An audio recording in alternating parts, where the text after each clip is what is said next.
जब रूह निकाली जाती है मैयत की, मरने वाली की, तो वो उसके गले की ताकत छीन ली जाती है, वरना वो इतनी जोर से चीखे कि उसके चीखने से लोग अपने बच्चे छोड़ दें, अपना घर बार छोड़ दें, अपनी दुनिया छोड़ दें। उसकी चीख ऐसे निकले, अल्लाह अकबर। कैसा पुरदर्द है मौत, मौत कितनी सख्त है मौत।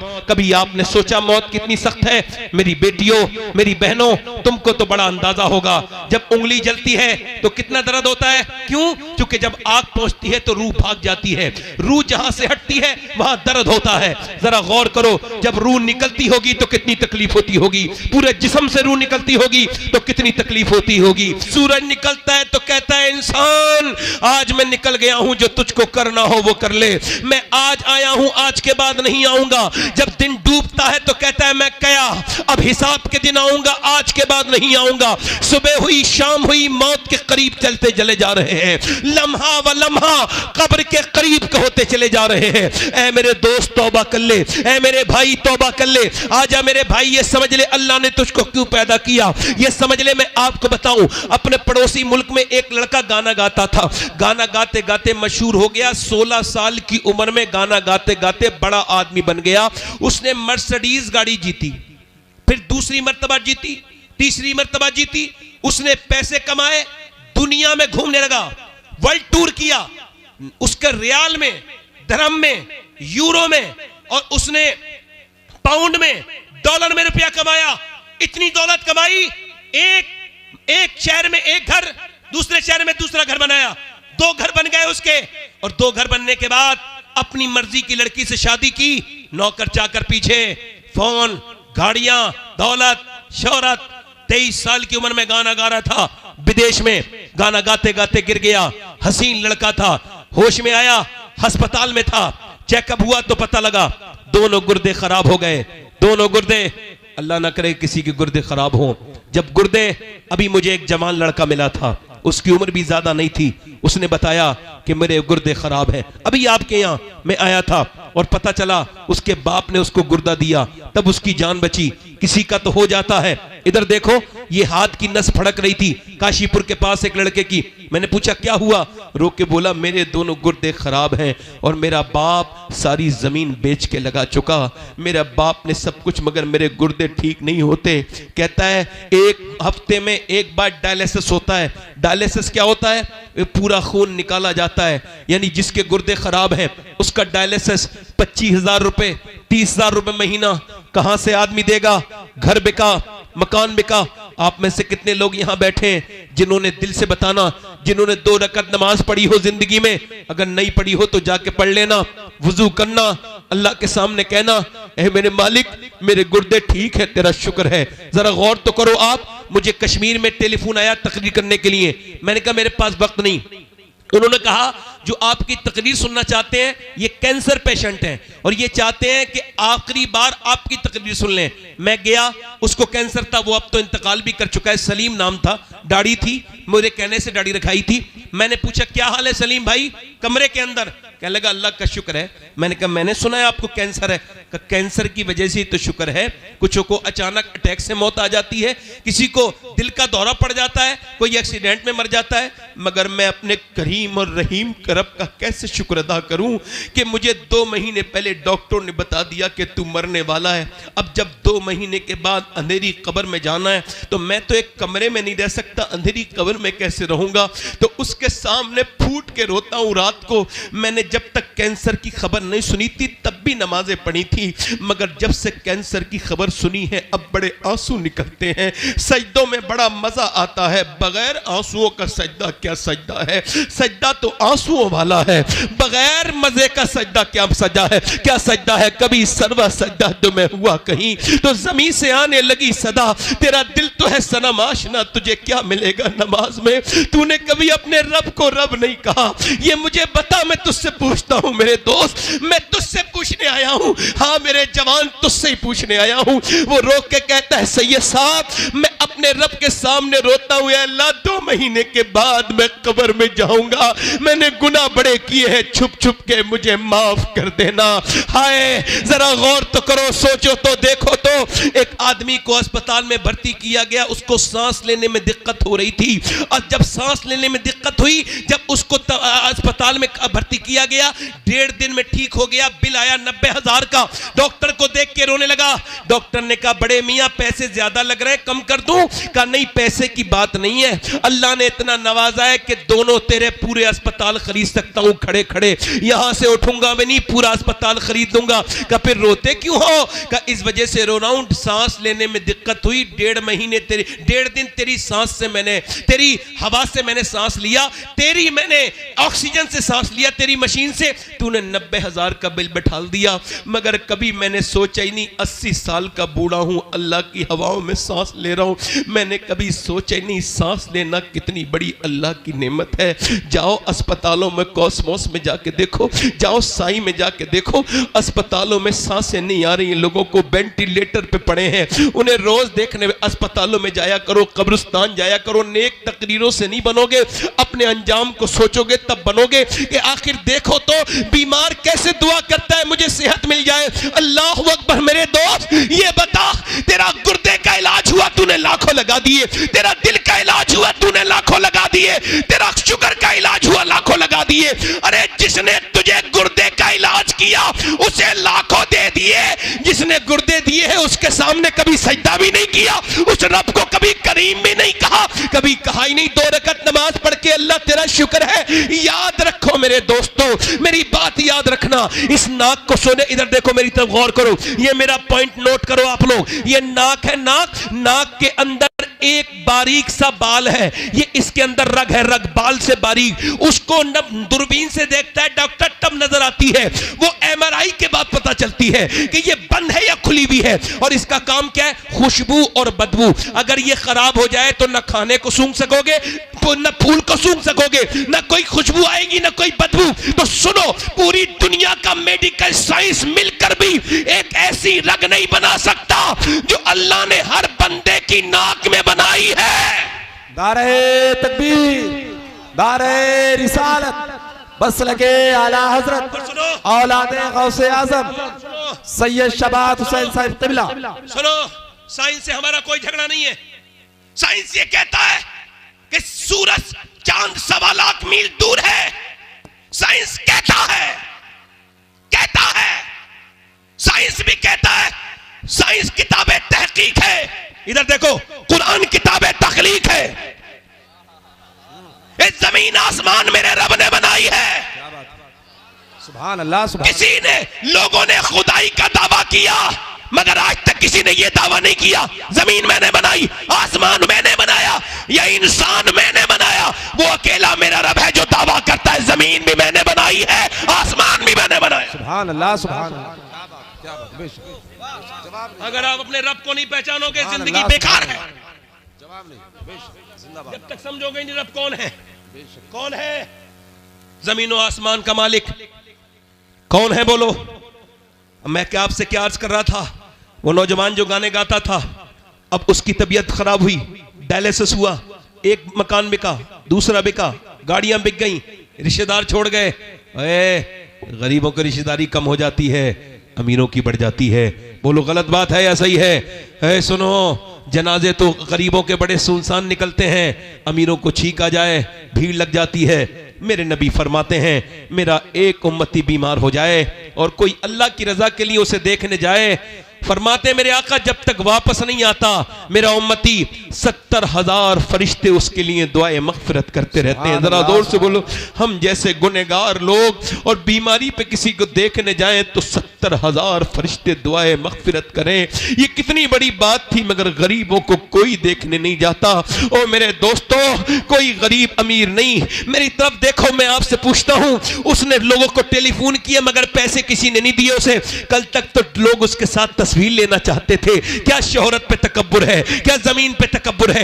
अल्लाह ने नवाजा है तो गुरूर मत करना, किसी पे अपना धौंस मत जमाना, बल्कि अल्लाह ने नवाजा है तो मस्जिद में जाना और सजदा कर करके नाक रगड़ना अल्लाह के सामने और कहना मालिक मैं इस लायक नहीं था। अपने पुराने वक्त को याद करना। किसको वक्त को याद रखना? पुराने वक्त को याद रखना और कहना मालिक मैं इस लायक नहीं था, तूने मुझे नवाज दिया, मेरी हस्ती ये नहीं थी। अगर ऐसे कहोगे तो अल्लाह बहुत नेमतें बढ़ाएगा। वो तकब्बुर करने वालों को पसंद नहीं करता। वो सुनो, उसकी मौत करीब आने लगी। वो नौजवान जो कल तक बड़े गाने गाता था, मौत करीब आई। बीवी ने देखा रो रहा है, चेहरा काला हो गया। कहा क्यों रोते हो? कहा मैं अपनी बीवी को जीते जी बेवा देख रहा हूं और अपने बच्चों को यतीम देख रहा हूं। मैं सोच रहा हूं कि आज सबने मेरा साथ छोड़ दिया। मैंने जिन्हें गाने सुनाए उन्होंने मेरे फोन उठाने बंद कर दिए। मैं सोच रहा हूं अल्लाह ने आवाज दी तो गाने गाए, और जब मेरा बुरा वक्त आया लोगों ने छोड़ दिया। अगर गानों के बजाय मैंने नबी की नाते पढ़ी होती तो मेरा ये हाल नहीं होता, मेरा ये हाल नहीं होता। मगर मियां, आंख तब खुलती है जब बंद होने वाली होती है। इससे क्या फायदा? आज ले उनकी पनाह, आज मदद मांग उनसे। मेरे दोस्त, इम्तिहान का मतलब क्या है? तू सुबह फजर का वक्त है, तू सो रहा है नौजवान, नींद ने बड़े अच्छे से अपने तेरे पर कब्जा जमाया हुए है और बिल्कुल सर्दी भी बड़ी सख्त है। तू लिहाफ के अंदर से अपना एक हिस्सा भी निकालना नहीं चाहता, बल्कि तू दबा रहा है। किधर से हवा आती है उधर से भी अपना कपड़ा दबा रहा है। मगर अचानक अजान की आवाज हुई। क्या आवाज आई? अजान की आवाज। अब सुनो नौजवान, सुनो मेरे दोस्त, अजान की आवाज आई, लिहाफ में गरमाई है, तू उठा, नमाज पढ़ने जा रहा हूं। नफ्स ने कहा आराम कर, सो जा, सर्दी बड़ी है, पढ़ लेना। ईमान ने कहा नहीं, नमाज अगर एक बार कजा हो गई तो कितनी बार उसको कजा पढ़ लो मगर अदा नहीं हो सकती। आए है, मैं आपको बताऊं, मैं अपनी बात कर रहा हूं, मुझे दुनिया में सबसे बेहतरीन काम यही लगता है कि नमाज को उसके वक्त में पढ़ लिया जाए। और मैंने नमाज की जितनी बरकतें देखी, अभी देखो चल रहा है ना, कितना चला ये वो दुनिया भर की चीजें, फला पकड़ लेंगे, नमाज नहीं पढ़ने देंगे। इस हाल में भी अल्लाह गवाह है कि मैंने हर जगह नमाज पढ़ी, एयरपोर्ट से लेके मुझे आज तक किसी ने टच तक नहीं किया। चूंकि मैं ये जानता हूं, मैं जिसके सामने झुक रहा हूं ना, वो दिलों का भी मालिक है, इंसानों का भी मालिक है। आपने कभी सोचा ही नहीं ऐसा? हम तो दुनियादार बने रहे। फजर का वक्त है, अल्लाह फरमाता है, हदीस कुदसी है, मैंने इंसान को पैदा किया तो उसके साथ अपने दुश्मन नफ्स को भी पैदा किया। यानी मेरा नफ्स मेरा भी दुश्मन, अल्लाह का भी दुश्मन। नफ्स अल्लाह का दुश्मन। नफ्स कह रहा है आराम कर ले, ईमान कह रहा है उठ जा, नफ्स कह रहा है सो जा, सर्दी बड़ी है। ईमान ने लिहाफ फेंक दिया, और फेंकने के बाद, ईमान ने लिहाफ फेंकने के बाद ईमान आगे बढ़ा। उसने फिर ईमान ने ठंडे पानी में अपने हाथ डाल दिए और ठिठुरते हुए वुजू करके मस्जिद में गया, कांपता हुआ, और अपनी नाक लगड़ दी। जैसे ही नाक सजदे में लगी है, फरिश्तों ने आवाज दे दी, आज ये बंदा अपने नफ्स पर कामयाब हो गया, इसने अपनी जिंदगी का ये वक्त कामयाब किया।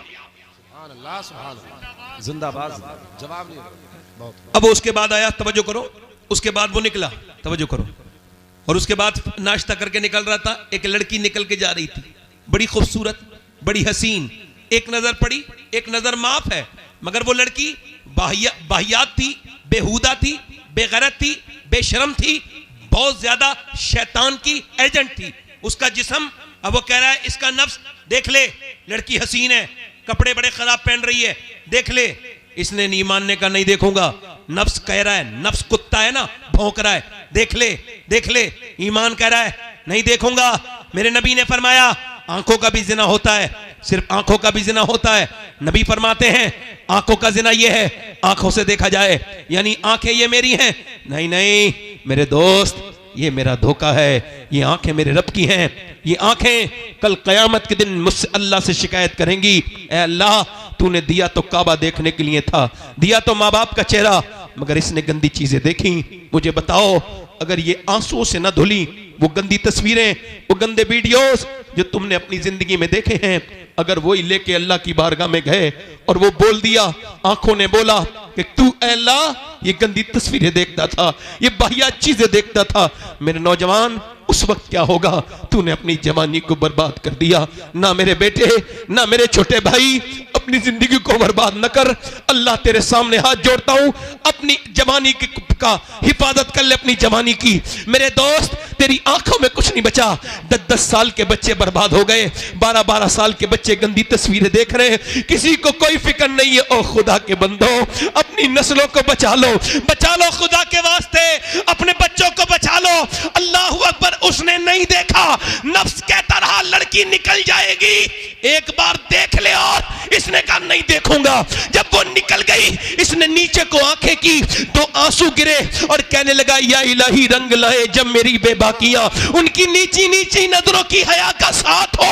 और मुसलमान, अल्लाह ने तुझे मोबाइल चलाने के लिए पैदा नहीं किया था। तू इंस्टाग्राम पे स्टोरी देख रहा है, फेसबुक पे देख रहा है। जरा इस नौजवानों को मेरी बात बताना तो, बताओ तो मेरी बात इन नौजवानों को। ऐसे करके देखता रहा और देखते देखते तू जब गंदी तस्वीर देख रहा था, जब नीम बरहना लड़कियां अपने जिस्म का जब मुजाहरा कर रही थी और तू उसको देख रहा था, और जब तू उसको देखता था, देखते देखते अचानक तेरी सगी बहन की वीडियो आ गई। अब तू अपनी बहन की वीडियो देख के कांप गया, मेरी बहन यहां गंदी जगह ये वीडियो गंदा बनवा रही है, मुझे तो नहीं पता। कांपता हुआ अपनी अम्मी के पास गया, क्या मेरी बहन गंदी तस्वीर बनाती है? कहा नहीं, वो तो नहीं बनाती। तूने कैमरा चेक किया तो पता लगा चुपके वो भी अपनी वीडियो बनाती थी। तू चुपके देखता था तो तेरी बहन भी चुपके लोगों को अपना जिस्म दिखा रही थी, अपने फॉलोवर बढ़ाने के लिए। ना मेरे दोस्त, ना मेरे भाई, वापस आ जा, ये गंदगी न कर। अल्लाह ने तुझे यूट्यूब इंस्टाग्राम के लिए नहीं, चौराहे पे बैठने के लिए नहीं, बल्कि तेरी जवानी तो इस वजह से है कि अल्लाह के प्यारे रसूल के गुलामों, तेरी जवानी तो इस वजह से है कि तू जवानी अपनी कामयाब करके जाए। तेरी जवानी औरतों के पीछे भागने के लिए नहीं है, तेरी जवानी भी दुनिया के कामों के लिए नहीं है, बल्कि बरेली से मेरे ताज शरिया की आवाज आ रही है। जिंदगी ये नहीं है सभी के लिए, जिंदगी है नबी की, नबी के लिए। ना समझ मरते हैं जिंदगी के लिए, जीना मरना है सब कुछ नबी के लिए।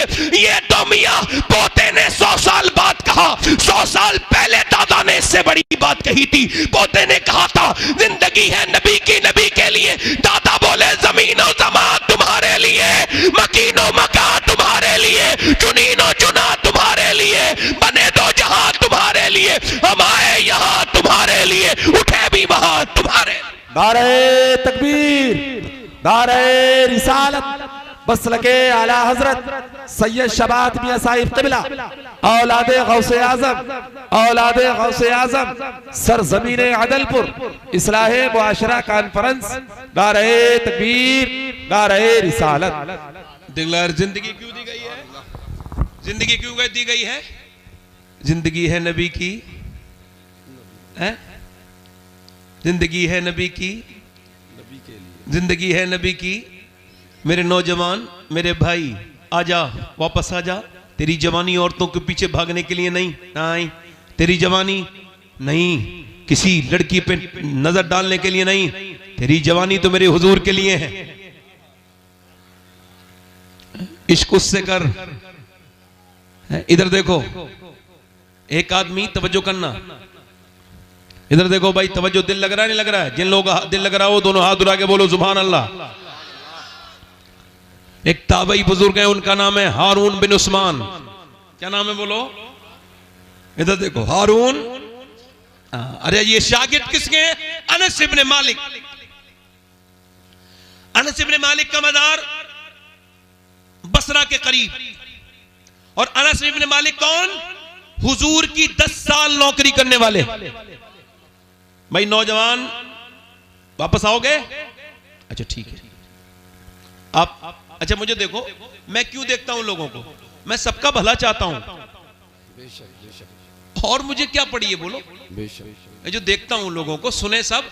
ये बताओ सुनाना कौन चाहता है? जो कुछ समझाना चाहता है वही तो सुनाना चाहता है भाई। अब तवज्जो करो। अब वो कह रहे हैं साहब लड़कियां बिगड़ गई, लड़के बिगड़ गए। ना ना ना भाई, लड़की लड़के बाद में बिगड़ते हैं, पहले अम्मी अब्बा बिगड़े हैं भाई। आपने ये पहले कैसे कह दिया कि लड़की लड़का बिगड़ गए? पहले तो अब्बा अपने घर में बड़ी सी टीवी लाया। तजर्बा है आपको इस बात का? नहीं। मेडिकल साइंस ये कहता है कि बच्चा पेट के बाहर असर नहीं लेता, मां का पेट के अंदर से लेता है।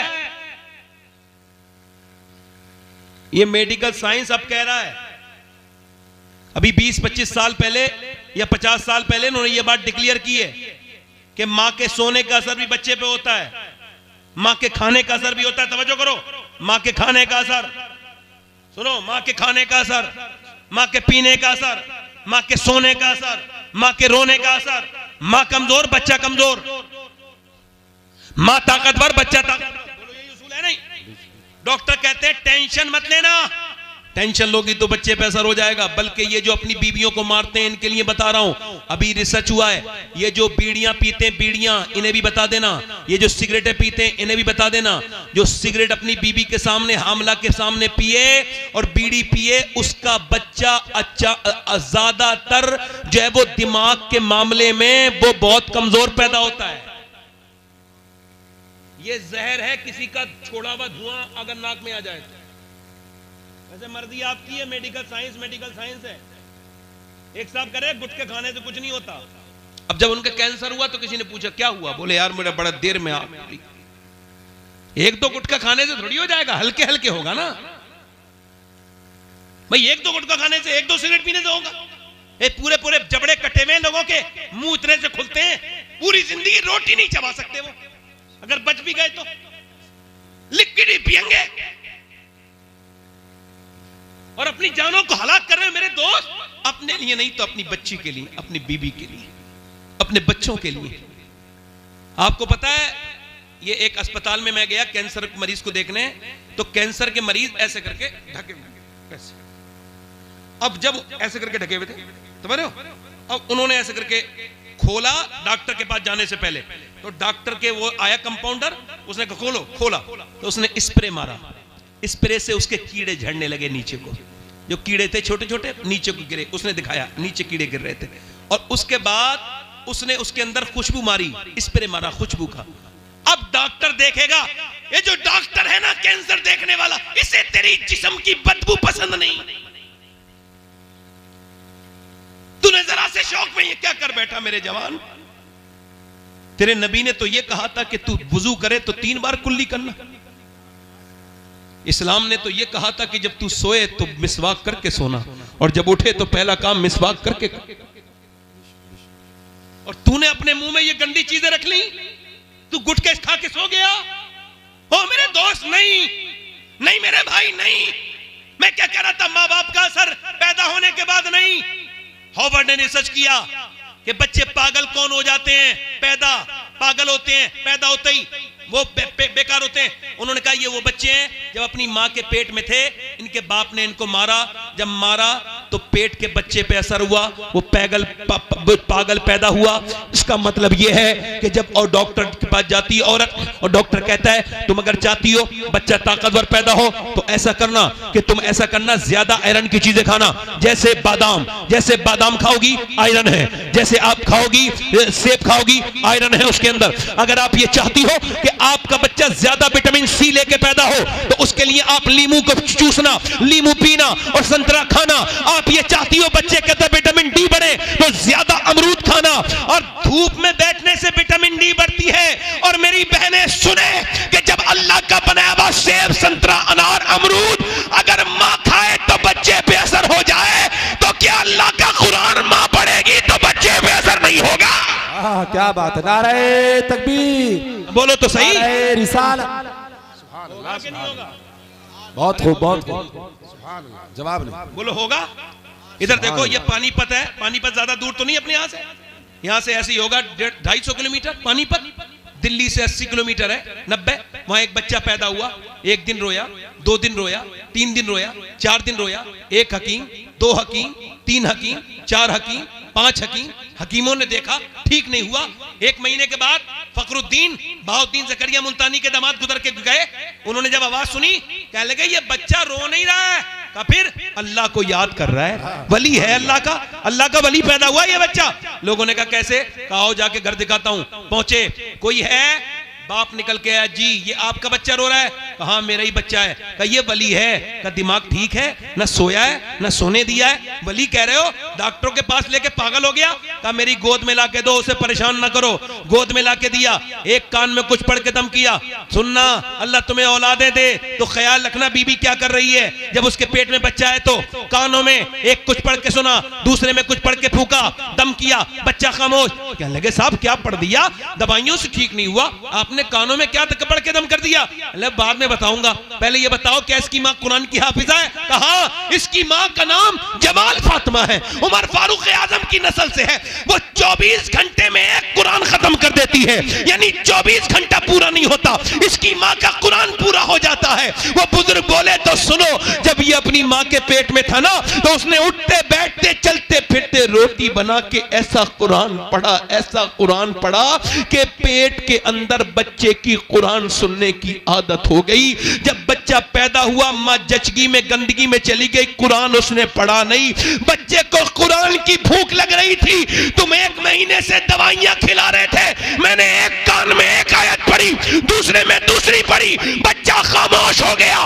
उसी बच्चे का नाम शरफुद्दीन बू अली शाह कलंदर पानीपती है। सुनो, जब मां पानीपत में कुरान सुना है तो बच्चा पानीपत में बू अली शाह कलंदर बनता है, और जब मां मदीने में कुरान सुना है तो बेटा करबला की जमीन पर सर कटने के बाद नेज़े पे चढ़ के कुरान सुनाता है और कहता है मां अगर फातिमा होती है तो बेटा हुसैन। नारे तकबीर, हाथ उठा के नारे तकबीर, नारे रिसालत, बस लगे आला हजरत उलमाए अहले सुन्नत औलादे गौसे आजम सैयद शबात हुसैन साहिब क़िबला। ये कुरान तो इस कौम ने जने कहां रख दिया।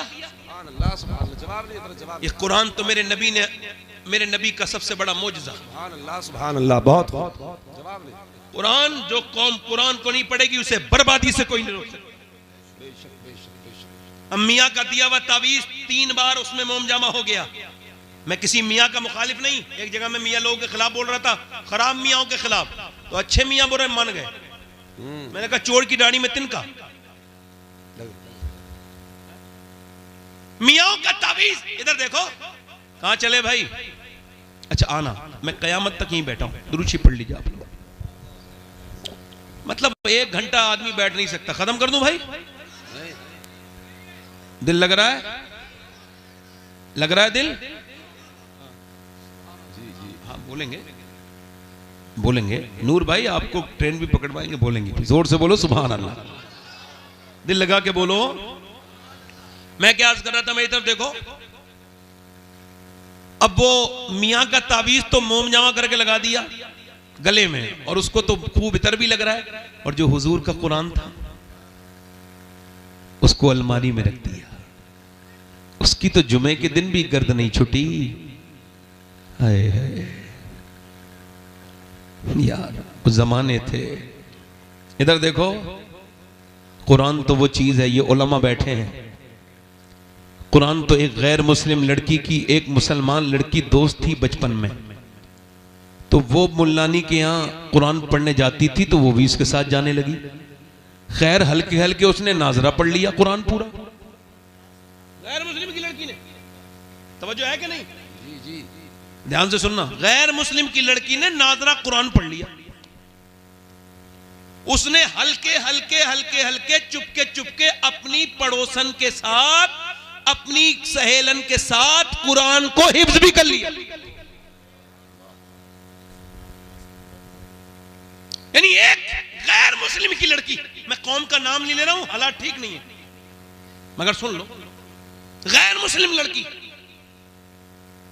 बुतों के पुजारी उसके घर वाले,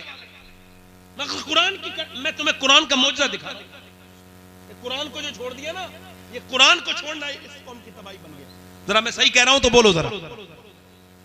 वैसे मैं किसी के बोलने से फर्क नहीं पड़ेगा, मुझे पता है मैं बात सही कह रहा हूं। है अगर कोई मुझे दाद नहीं देता तो मुझे उसकी अकल पे अफसोस होता है, अपनी तकरीर पे अब नहीं होता। हाँ वो जमाना था, अपडेट हो गया हूं। तो वो जो है कि नहीं, कुरान पढ़ते पढ़ते वो लड़की जवान हो गई। उसका रिश्ता बड़े कट्टर आदमी के साथ हुआ जो मुसलमान।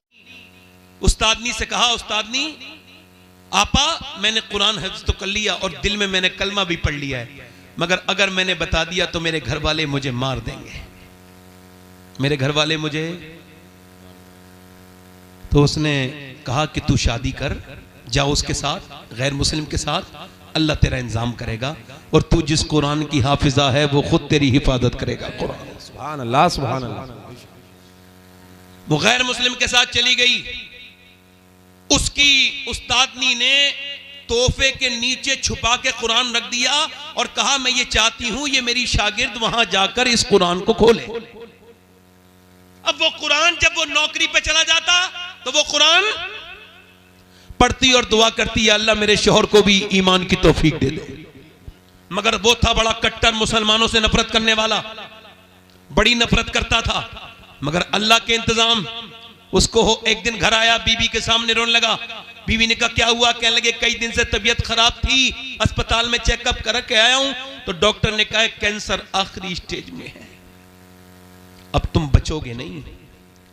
कहता है एक तो तुम इतनी खूबसूरत, इतनी मेरी भरोसेमंद, इतनी खिदमत करती हो और मेरे बच्चा छोटा सा, बस मौत की वजह से डर रहा हूं। आगे बढ़ के बोली सुनो, मुझसे एक वादा करो, अगर तुम ठीक हो जाओ, मेरे पास इलाज है, तो जो मैं कहूंगी वो मान लोगे? उसने कहा बिल्कुल मान लूंगा, अगर मैं ठीक हो जाऊंगा। कहा बिल्कुल, तेरे पास कोई दवा? का है मेरे पास दवा। वो लेके आई पानी गिलास में और उसने अपनी उस्तादनी को देखा था, अपनी पढ़ाने वाली अपनी जो है वो आपा को देखा था। उसने जो है ना उसमें सूरह फातिहा पढ़ के दम करना शुरू कर दिया। वो जब बीमार कोई आता था तो वो पढ़ती थी, वो दम करके पिलाती रही। तबीयत अल्लाह के फजल से ये हुई कि 3 महीने के बाद बोली अब चेकअप करा के आओ। चेकअप करा के आया तो उसने कहा ऐसा लगता है कि तुझे कभी कैंसर था ही नहीं, तेरे अंदर कभी कैंसर था ही नहीं। वापस आके खुश था, रिपोर्ट देख के फूले। अरे जिसकी जिंदगी बच गई हो बोलो, उससे बड़ी खुशी क्या होगी? बोला मेरी बेगम ये बताओ कि तुमने ये क्या पढ़ के सुनाया था? कि तुम जिस इस्लाम से नफरत करते हो, ये उसी का कुरान मैंने पढ़ के सुनाया था, उसी रब का कुरान। अब तुमने मुझसे वादा किया था कि तुम कलमा पढ़ोगे। वो आगे बढ़ के बोला बिल्कुल, मैं बिल्कुल जिसे मैं नहीं मानता हूं उसकी किताब ने मुझे बचा दिया। जब मैं मानने लगूंगा तो फिर हाल क्या होगा?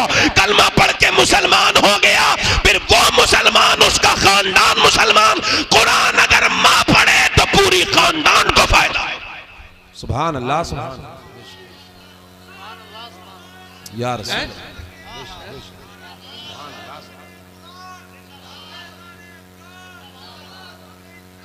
जिंदाबाद, जिंदाबाद। जवाब नहीं हजरत। इमाम गजाली ने फरमाया जितना जिसका दिल साफ होगा वो उतनी कुरान की तिलावत करने वाला होगा।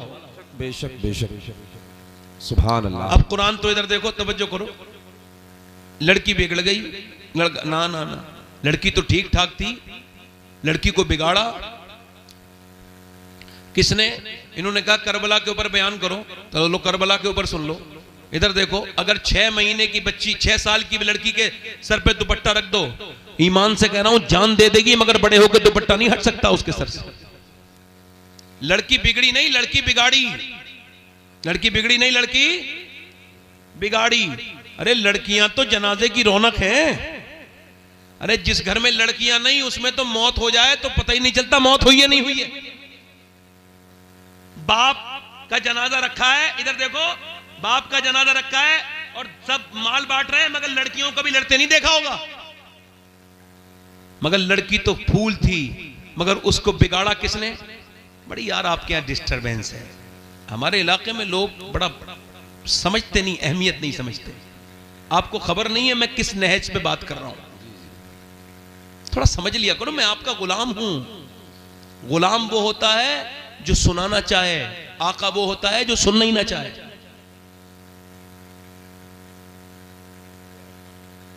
खादिम हूं, आपका खिदमत करने आया हूं। खादिम वो होता है जो पानी गिलास में लेके खड़ा हो, और आका वो होता है जो पीना ही ना चाहे। मैं सुनाना चाह रहा हूं, उधर लोग इधर उधर बात कर रहे हैं। सुन लो भाई, हो सकता है मेरा आखिरी तकरीर हो सकता है मैं कल की तकरीर ना कर पाऊं, कोई हादसा हो जाए, मर जाऊं। तो ऐसा भी हो सकता है आप में से भी कोई आदमी ऐसा बैठा हो जो आज ही आज है, कल को अल्लाह ना करे वो दुनिया से चला जाए, तो कम से कम कुछ दिल में बात तो लेके जाए ना यार। सुनो, लड़कियां घर की जीनत है, रौनक है। हुआ क्या, वो घर में टीवी आया और वहीं से शुरू हो गई वो बुराई। अब 10 साल की हुई है लड़की, गंदी तस्वीर देख रही है अब्बा के साथ, अम्मी के साथ। घर में फिल्म चल रही है, अब्बा भी वहीं बैठा है बेगैरत, माँ भी वहीं बैठी, पूरा का पूरा खानदान बर्बाद है ये। वो माँ बड़ी दिल की कमजोर है, हीरो हीरोइन जब नहीं मिल रहे ना तो अम्मी रो देती है बेचारी, दिल की बड़ी कमजोर है। और जैसे हीरो हीरोइन मिले अम्मी खुश हो गई और अब्बा भी खुश हो गई। यही ड्रामा 10 साल देखा, उसके जज्बात बर्बाद कर दिए इन जालिमों ने।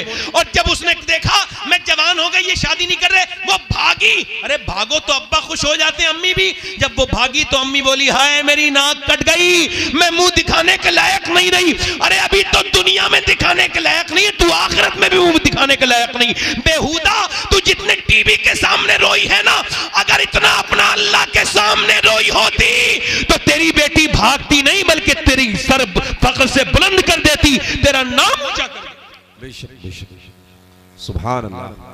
नाम ऊंचा। गैर मुस्लिम खुश हो रहे हैं, इधर देखो, ये भी मेरी बात जरा नोट कर लें आप लोग। गैर मुस्लिम खुश हो रहे हैं, हमने मुसलमान लड़कियां कन्वर्ट कर ली, उनका इस्लाम छीन लिया, मुसलमान को हिंदू बना दिया। और तुम्हारी औकात ही नहीं है किसी सच्ची मुसलमान औरत का ईमान छीन लो।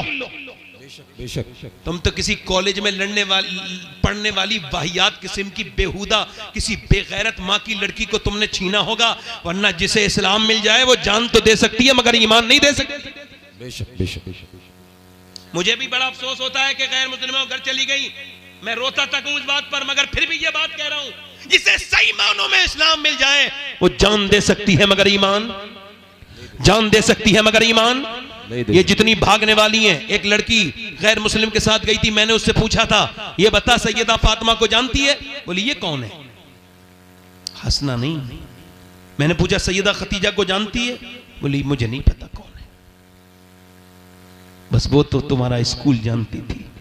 इस्लाम जो जान जाए, मैं कह रहा हूं दूर मत जाओ, प्रैक्टिकल देख लो, इस्लाम जो कबूल कर ले वो जान देता है, ईमान नहीं। तुम फिलिस्तीन को देख लो, फिलिस्तीन में 7,000 बच्चे, कितने? 10 साल से कम उम्र के बच्चे शहीद हुए। कितने? 7,000।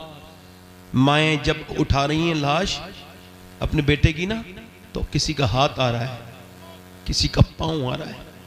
आप भी बच्चे वाले हो, मैं भी बेटा वाली हूं, बेटे मेरे भी बच्चे हैं।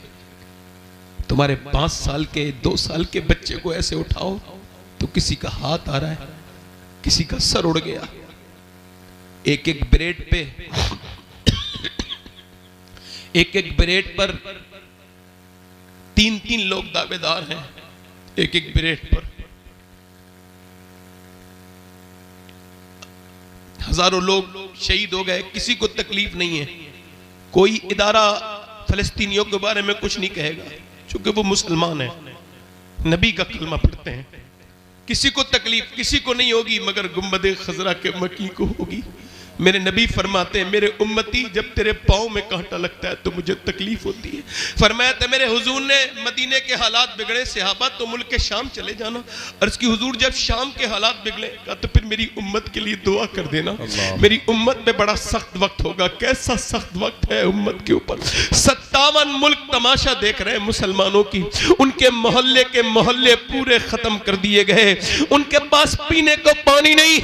मगर उन औरतों का जब मैंने बयान सुना है अपनी बहनों का, बेटियों का, ये जो अपनी आदि आस्तीन के कपड़े पहनती हैं, मेरी मुसलमान उन तक मेरी ये बात पहुंचाना तुम्हें खुदा का वास्ता है। उन तक बताओ जो अपने बेडरूम में बैठी हुई अपने आप को बंबई की हीरोइन की तरह बनाना चाहती है, उसको बताना।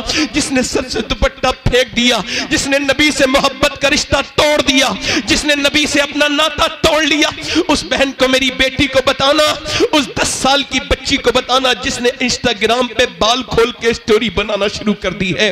उस 15 साल की 20 साल की लड़कियों से मेरी बात ये उन तक पहुंचाना, मेरी बेटियों तक उन तक पहुंचाना जिन्होंने इंस्टाग्राम पे अपने जिस्मों को फेसबुक पर दिखाना शुरू कर दिया कि फलस्तीन की लड़कियां ये कह रही हैं, फलस्तीन की लड़कियां ये कह रही हैं कि हम रात को सोते हैं तो बुर्का ओढ़ के सोते हैं। फलस्तीन की औरतें कह रही हैं हम रात को सोते हैं तो बुर्का बुर्का का सोने वक्त को कोई बुर्का नहीं ओढ़ता। क्यों ओढ़ती हो? का इस वजह से ओढ़ते हैं कि जब बम गिरता है तो घर हमारे मलबे में तब्दील हो जाते हैं। हम ये चाहती हैं कि जब हमारे ऊपर बम गिरे और हम जब मलबे में दबें और जब हमारी लाशें निकलें तो बेपर्दा नहीं होनी चाहिए, पर्दे में होनी चाहिए, बेपर्दा नहीं होनी चाहिए, पर्दे में। है फिलिस्तीनियों तुम्हें सलाम हो, ऐ फिलिस्तीन की गाजा पट्टी की मेरी बहनों, तुमने तो हमें जीने का सलीका सिखाया मगर हम सीख न सके, हम सीख न सके। तुमने तो बहुत सिखाया मगर हम सीख न कह सके। हाय ये दुनिया लग गई। क्या समझते हो ये दिल लिए फिर रहे हो? ये कैसा दिल लिए फिर रहे हो जिस दिल में बिल्कुल दर्द ही नहीं है? ये कौन सा दिल है? ये तो जानवर से भी सख्त दिल है जिसमें किसी का दर्द नहीं। मुसलमान वो है, मेरे नबी ने फरमाया मेरी उम्मत एक जिस्म की तरह है। अगर एक जगह जिस्म में तकलीफ हो तो पूरा जिस्म मुतासिर हो जाता है। अगर किसी भी दुनिया का मुसलमान परेशान हो तो अगर तेरे दिल में परेशानी नहीं हुई तो तू फिर सही मानों में मुसलमान नहीं, तू फिर वो मोमिन नहीं जिस पर अल्लाह का इनाम उतरने वाला है। ओ मेरे दोस्त, मैं तुझसे ही पूछता हूं मेरे भाई, चल वो फिलिस्तीन की लड़कियां अपनी जगह, क्या तू अपनी बहनों को पहना सकता है दुपट्टा? क्या तू अपनी बेटी को पहना सकता है दुपट्टा? मैं तुझे बताता हूं, करबला की बात सुनना चाहते हो? सुनो। 6 साल की है ज़ैनब। कितने साल की बोलो? 6 साल की ज़ैनब। मैं खत्म कर रहा हूं, थोड़ी देर और सुन लीजिए। कुरान पढ़ रही है। हजरत अली कहते हैं मेरी शादी हुई। किसकी शादी हुई बोलो? हजरत अली। किसकी शादी हुई? हजरत अली। कितनी? किसकी शादी हुई? हजरत अली की। हमारे यहाँ शादियां होती हैं, जैसी होती हैं सबको पता है, बात नहीं करनी चाहिए। मगर इतना याद रखना, अपनी बहन बेटी को बेपर्दा ले जाने वालों, तुम कोई नेक शरीफ नहीं हो, दयूस हो। नबी ने फरमाया जो अपने घर की औरतों को बेपर्दा रखे वो दयूस है, जन्नत की बू भी नहीं सूंघेगा।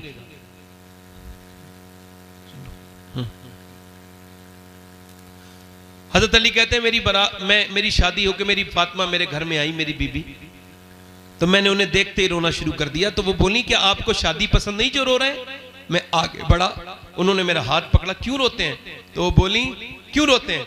तो मैंने कहा कैसी भी लड़की हो, कितनी भी गरीब, उसके दिल की ख्वाहिश होती है जब दुल्हन बने तो एक जोड़ी कपड़े पहन ले। मैं देख रहा हूं फातिमा, आप जिस कपड़े में दुल्हन बन के आई हैं उसमें 17 पैमद लगे हुए हैं और आपको कोई अफसोस नहीं, आपको कोई तकलीफ नहीं।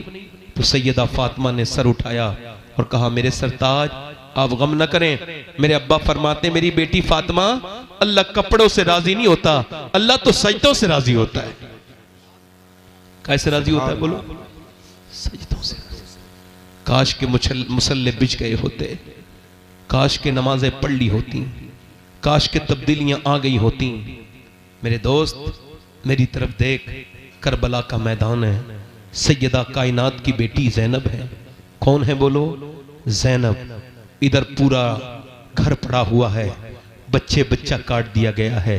अली के घर के नबी के विसाल को अभी 50 साल ठीक से नहीं हुए कि पूरी हुजूर की नस्ल का कत्ल कर दी गई। छोटे छोटे बच्चे, इमाम हुसैन, उनके सारे साथी, करबला का मैदान, ज़ैनब सैयदा हैं, निकल के जा रही हैं तो किसी ने आपकी चादर पे हाथ डाला, चादर खींच ली। चादर जब खींची तो बालों से सर ढक लिया। क्या करबला सुनोगे? बालों से सर ढक के मदीने की तरफ को मुंह देख के कहा, है मेरे नाना, मैं वही ज़ैनब हूं कि जब आप दुनिया से तशरीफ लेके जा रहे थे तो आपने मुझे सीने लगाया था और कहा था मेरी ज़ैनब बिल्कुल अपनी नानी खदीजा से मिलती हैं। ऐ नाना, मैं वही ज़ैनब हूं जिससे आप बहुत प्यार करते थे। आज मैंने वादा किया था अम्मी से मेरा सर कभी नंगा नहीं होगा, मगर मेरे भाई शहीद हुआ हुसैन, मेरा सर नंगा नहीं हुआ। मेरे भाई की, मेरे भतीजों की लाश पर घोड़े दौड़े, मेरे सर से दुपट्टा नहीं गया, मगर अब जालिम ने मेरा दुपट्टा खींच लिया। मेरे पास दुपट्टा नहीं है, मैंने बालों से चेहरा ढक लिया है। मेरे नाना नाराज ना होना अपनी बेटी से, अपनी नवाजी से नाराज ना होना। लो दुपट्टा छिन गया तो बालों से सर ढक गया, चेहरा ढक गया। ओ मेरी बहन, मेरी बेटी, ये तेरी दुनिया। ओ मेरे दोस्त, जरा अपनी बेटियों की खबर ले, अपनी बहनों की खबर ले, जरा देख तो उधर जनाजे पड़े थे करबला की बीबियों के शोहरों के, और वो सजदों में अल्लाह के सामने। इमाम ज़ैनुल आबिदीन फरमाते हैं मेरी फूफी ने करबला से लेके दमिश्क, दमिश्क से लेके मदीने तक का सफर किया, मगर मेरी फूफी ने कभी, मेरी फूफी की नमाज तहज्जुद भी क़ज़ा नहीं हुई। मेरी फूफी जब वो ऊंट नहीं रोकते थे तो ऊंट के ऊपर ही नमाज अदा कर लेती थी। बस मसला वही आता है, तरजीह अव्वल अल्लाह को बनाना होगा, उसी को बनाना होगा। मैंने दोस्तों, कब तक तौबा नहीं करोगे? बोलो कौन सा दिन आएगा जो तौबा करोगे? बोलो कौन सा दिन आएगा? मैंने अपने बाप को अपने सामने दफन होते देख लिया, मैंने अपने ताया को अपने सामने दफन होते देख लिया। मेरा बेटा कब्र में चला गया, मैं पूछता हूं तुमने अपने रिश्तेदारों को दफना दिया, और भी कोई निशानी चाहिए मौत के ऊपर? नहीं नहीं। हजरत सैयदना ईसा अलैहिस्सलाम अपनी माँ मरियम की कब्र पे जाते हैं और कहते हैं मेरी माँ मरियम, मैं अब मुर्दे जला लेता हूँ, तू कहे तो तुझे जिंदा करूं। अंदर से आवाज आई, ना मेरे बेटे ईसा, मेरी रूह निकली थी, इतनी तकलीफ हुई थी, उसका एहसास अभी तक हो रहा है, उसका एहसास अभी तक हो रहा है। हजरत उमर फारूक आजम, कोई है उमर फारूक आजम के टक्कर का यहाँ पर? तो फिर क्यों नहीं डरते? उमर कौन? मेरे नबी ने फरमाया मेरे बाद कोई नबी होता तो मेरा उमर होता। फरमाया मेरा उमर जब ईमान लाया तो आसमान के फरिश्तों ने खुशियां मनाई। हजरत उमर के मारी गए चाकू, जब मारा चाकू फट गई आंत, दूध पिया आंत से निकल गया। बेटे से बोले वक्त मौत का करीब है, सर रख दे जमीन पे, नहीं रखा। ओए अब्दुल्ला सर जमीन पे रख दे, नहीं रखा। अब्दुल्ला सर जमीन पे रख दे, ओ बेटे रख दे। सर जमीन पे जब रखा तो अपनी नाक आपने मिट्टी में रगड़ी और कहा ऐ अल्लाह, लोग कहते उमर ये है, उमर वो है, मगर उमर तो तेरी बारगाह का मुजरिम है, अगर उमर तो तेरी बारगाह का मोहताज है। मौत का वक्त है, अगर तूने आज उमर को न बख्शा तो उमर बर्बाद हो जाएगा, उमर बर्बाद हो जाएगा, उमर बर्बाद हो जाएगा। हाय उमर, कौन उमर? हजरत अली आए, बोले या उमर तुम क्यों रोते हो यार? मैंने नबी से सुना है कि तुम्हारा घर जन्नत में है, तुम्हारा महल सुनहरा है, इतना खूबसूरत महल है कि मेरे नबी को पसंद आया था। अली तुम गवाही दोगे? मैं भी गवाही दूंगा, मेरा बेटा हसन भी गवाही देगा। ओ मेरे दोस्त, याद रखना जो भी आपने किया है सब लिख गया है, एक एक चीज को वो देख रहा है। वो समीन बसीर भी है, वो अलीमुल खबीर भी है, वो अल्लामुल गुयूब भी है, वो देख रहा है, वो सुन रहा है, वो जान रहा है। एक औरत मूसा अलैहिस्सलाम के जमाने में, आखिरी रिवायत, अपने मूसा अलैहिस्सलाम के जमाने में एक आदमी के पास आई, कहने लगी मेरे बच्चे भूखे हैं, बड़ी प्यास भूख है मेरे बच्चों को, कुछ दे दे। उसने कहा मैं तो औरतों का शौकीन हूं, तुझे पसंद करता हूं, रात गुजार, जिस्म पे इख्तियार दे, दे दूंगा। उसने कहा सुन, अपना जिस्म बेचने नहीं आई, वापस गई, मगर फिर आई, कहने लगी मेरे बच्चे बेहोश होने लगे, मजबूर हूं, दे दे, रात को आ जाऊंगी, जो तेरा दिल चाहे कर लेना। वो ठीक है, पैसे लेके चली गई, खिला पिला के शाम को आई, रात को बैठी थी, जब बैठी थी ना इसके करीब कमरे में, ये इसके करीब गया जिना करने के इरादे से, हाथ जब लगाया ना, हाथ जब लगाया तो कांपने लगी और फिर उसके पसीने आए। और क्यों रोती है? पैसे नहीं मिले क्या?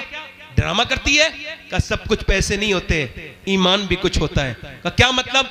का मेरे बच्चे अगर भूखे ना होते तो मैं कभी नहीं आती। मेरा ईमान यह है कि जब मैं नमाज पढ़ती हूँ, सजदा करती हूँ, तब भी मेरा अल्लाह देखता है, और जब मैं जिना कर रही हूँ तब भी मेरा अल्लाह देख रहा है। ऐ मेरे दोस्त, मेरे नौजवान, तुझको इस बात का एहसास ना हुआ कि तू जब गलत जगह गया, किसी लड़की को गलत जगह लेके गया, किसी होटल में, किसी रूम में, तो किसी ने न देखा, मगर अल्लाह ने तो देख लिया ना तुझे, रब ने तो देख लिया ना तुझे।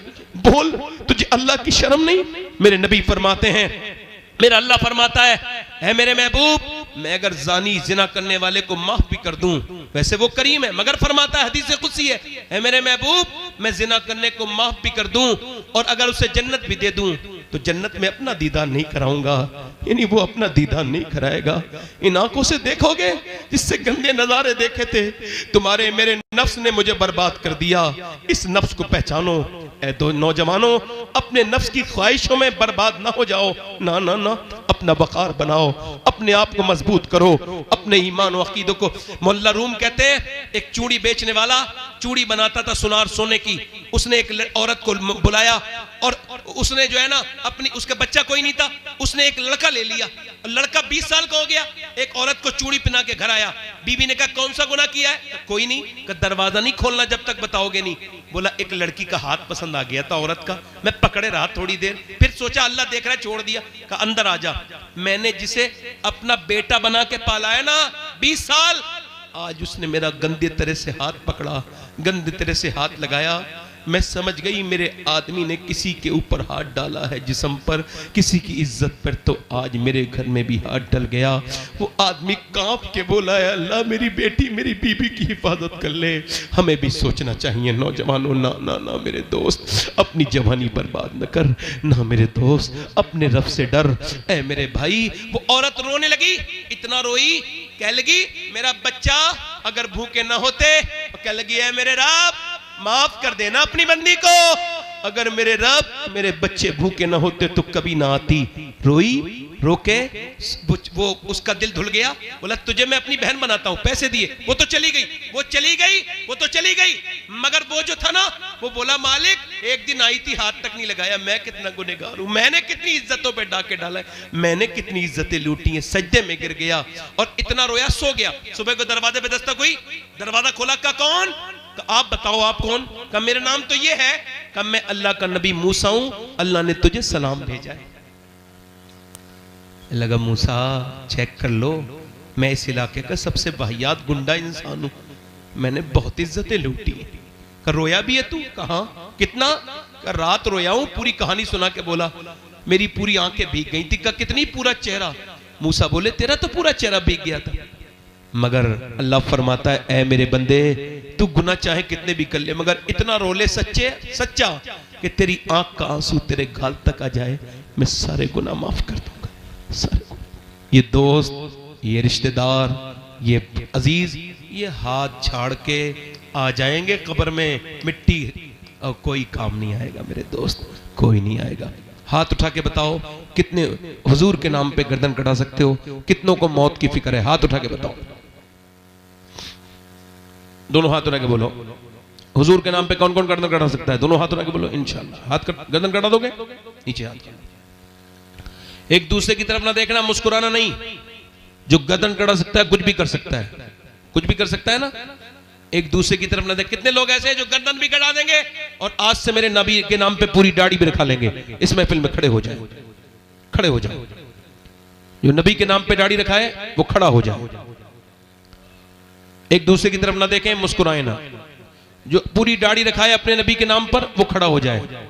आपके दाढ़ी है, जिसके दाढ़ी ना हो वो आज से, कौन है जो अपने नबी के नाम पे दाढ़ी रखाएगा? नौजवान है कोई आशिक रसूल? देखो आप एक दूसरे की तरफ ना देखो, मेरी तरफ देखो, मेरी तरफ देखो जरा। अब बताओ कौन है ऐसा आशिक रसूल जो आज से अपने नबी की सुन्नत को जिंदा करेगा? है कोई? कोई ना बोले और कोई साम ना बोले। नहीं, जो आज से रखा है वो खड़ा हो जाए, जो अपने नबी के नाम पे है। कोई आशिक रसूल? हर नबी के दाढ़ी, हर वली के दाढ़ी।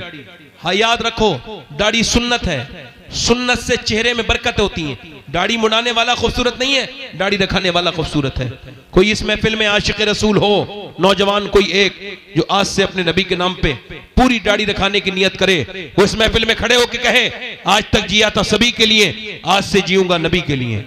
है कोई आशिक रसूल? सुभान अल्लाह। इस महफिल रसूल में है कोई आगे पीछे से दीवाना हुजूर का? देखो मुझे कोई अफसोस नहीं है, आ जाओ, आ जाओ, बाहर आ जाओ, निकल के बाहर आ जाओ। देखो आप लोग डरा मत करा करो कि मियाँ की इज्जत खराब हो जाएगी। जो पूरी दाढ़ी रखा है वो बाहर निकल के आ जाए भाई, आ जाओ, आ जाओ। सुभान अल्लाह, सुभान अल्लाह। आइए, उन्हें आने दो भाई, आने दो।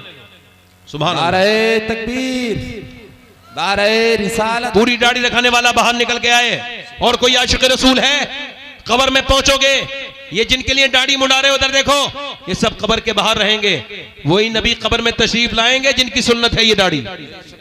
सुभान अल्लाह, सुभान अल्लाह। आ जाओ मेरे भाई, अल्लाह ताला आपको पर फजल करे। आ जाओ, आ जाओ, आ जाओ, आ जाओ। सुभान अल्लाह, सुभान अल्लाह। नारे तकबीर। मैं देखो आज तो मैं इनको हाथ डाल रहा हूं, कब्र में जब जाएंगे तो मेरे नबी खुश होंगे इंशाअल्लाह। सुभान अल्लाह, सुभान अल्लाह। आ जाओ, 2 आशिक रसूल हो गए। सुभान अल्लाह। खड़े रहना भाई,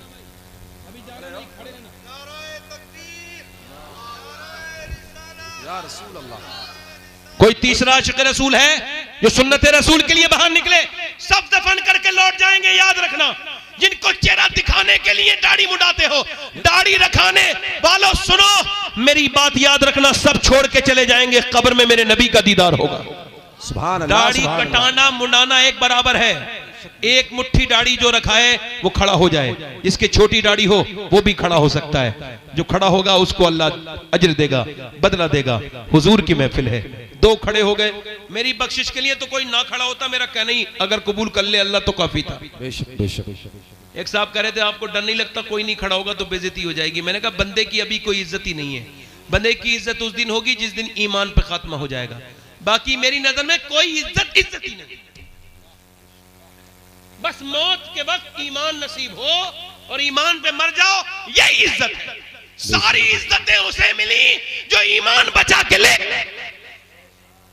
कोई तीसरा आशिक रसूल है? सुभान अल्लाह। तीसरा है कोई आशिक रसूल? आ जाओ नौजवान। अच्छा, मैं इस लड़के के लिए दुआ भी कर रहा था दिल में, या अल्लाह ये खड़ा हो जाए। ये तीसरा आशिक रसूल हो गया, सुभान अल्लाह। पूरी दाढ़ी रखाने वाला। मैं इस दुनिया के लिए मत रखाओ, ये दुनिया तो छोड़ देगी, छोड़ो। चौथा कोई आशिक रसूल है? महफिल रसूल में 4 यार कमाने वाला इमाम हुसैन का आशिक। उठो इमाम हुसैन का तकरीर सुनने वालों, आ जाओ, करबला वालों के नाम पे खड़े हो। कोई चौथा आशिक रसूल है? सुन्नत, आ जाओ बाहर, आ जाओ निकल के। सुभान अल्लाह। सुभान अल्लाह। सुभान अल्लाह। दिल लगा के जरा बोलो सुभान अल्लाह। सुभान अल्लाह। माशाअल्लाह। भाई ये हमारे चैनल वाले लोग बड़ा मुस्कुरा रहे हैं, क्या बात है भाई? हाँ, अरे ये बड़े अच्छे लोग हैं बेचारे। आओ इधर आओ, सुभान अल्लाह। बैठो माशाअल्लाह, मुबारक। खड़े रहो भाई, खड़े रहो भाई। हार तो नहीं है मगर आपके लिए जीत है आज से। अब बिल्कुल पहनाओ, यही कहते हैं, ऐसे ही कहते हैं मुसलमान। जोर से बोलो सुभान अल्लाह। कोई बात नहीं, दोनों अलग मिले हुए हैं, वो हटेंगे नहीं। वो बस पहने रहो, पहने रहो, पहने रहो। कोई पांचवा है पंजतन मार्क कमाने वाला? सुभान अल्लाह।